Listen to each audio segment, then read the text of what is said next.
Hello all, so just a quick video on my little board game collection here. This isn't all of the board games I actually have. I've got a few around my brother's as well.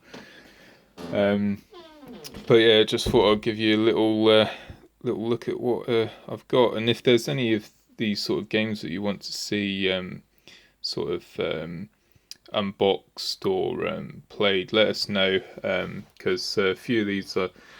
I don't think there's much content on a couple of these games. So I'll start over here.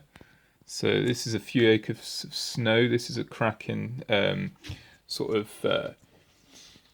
It's kind of a Euro game, really, but based on the French and Indian Wars. I believe it's now out of production, so it can go for a fair penny. But it's very good, very sort of simple. Not very sort of combat heavy. It's more about sort of settlement, and there are raids and sieges and what have you. But my partner actually enjoys playing this game, so yeah, that one gets played a good amount. Next, we've got Wilderness Wars by GMT. One of my favourite board games. It actually got me into historical sort of like board games. Like these like sort of simulation games. It's a operation level game. Again, the French and Indian Wars. The design's very good. The graphics design and the game mechanics. It's quite intuitive. Fantastic game. Mr. Madsen's War is very similar, actually. Like as far as the rules and mechanics are concerned, it's under a bit more of a microscope. The War of 1812 between Britain and America, well, Canada as well at that point was obviously British. So yeah, that's a fantastic game. It's basically sort of like an updated version of Wilderness Wars, but it's got some naval combat in there as well upon the Great Lakes, and obviously you've got Tecumseh and Brock and all that lot. So yeah, that's another difference with this one is although it's card driven like Wilderness Wars, it's actually got different sort of years. So like each deck is different. Like so you've got like early, mid, and late war. So that was good. Here we have the American Revolution series by GMT. These are fantastic sort of battle games. Monmouth was the first one that I got quite some time ago now. That one's been played quite a bit more than the others. But very good.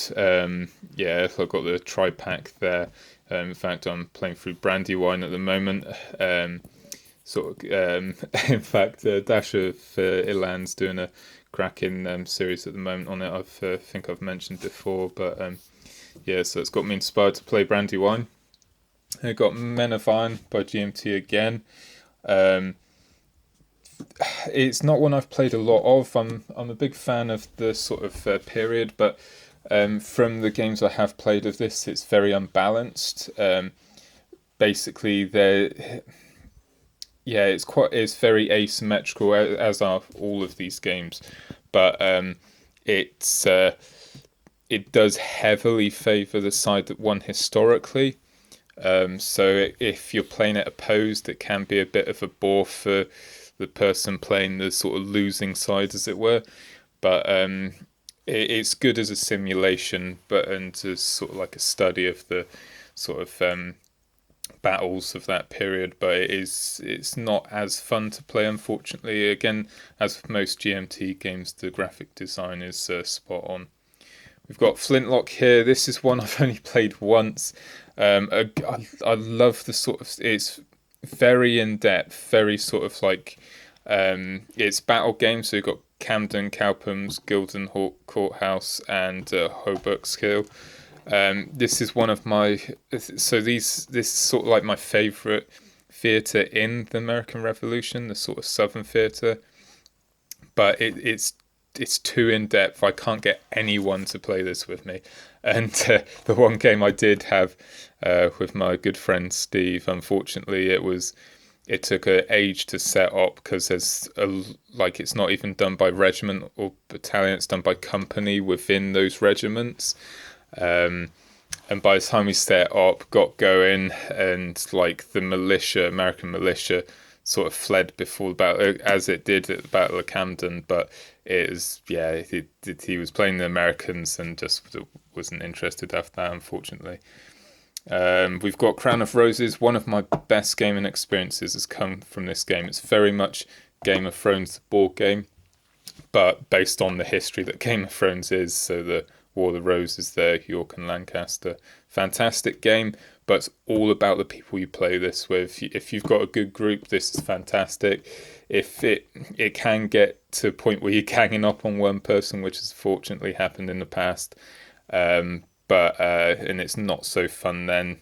But it is a fantastic game. Lots of intrigue, lots of historical depth and flavour. We've based on the old game by Avalon Hill, Kingmaker, which I used to have, but this one took over from that. Richthofen's War. I've not played this. World War One, sort of like biplanes and what have you. We've got Dungeon Quest. This has been played to death. A good sort of party game. Tiles. 1776. I've done a video on this before. Again, another fantastic game from Avalon Hill. Quite an old one now. And the 45, which is the newest I've got. I haven't played this one. This is based on the 45 uprising, the Jacobite uprising. Obviously ended at Caledonian. So that's what I've got here. I'll call it there, and then I'll do another one on my Games Workshop games and magazine games. All right, thanks, guys.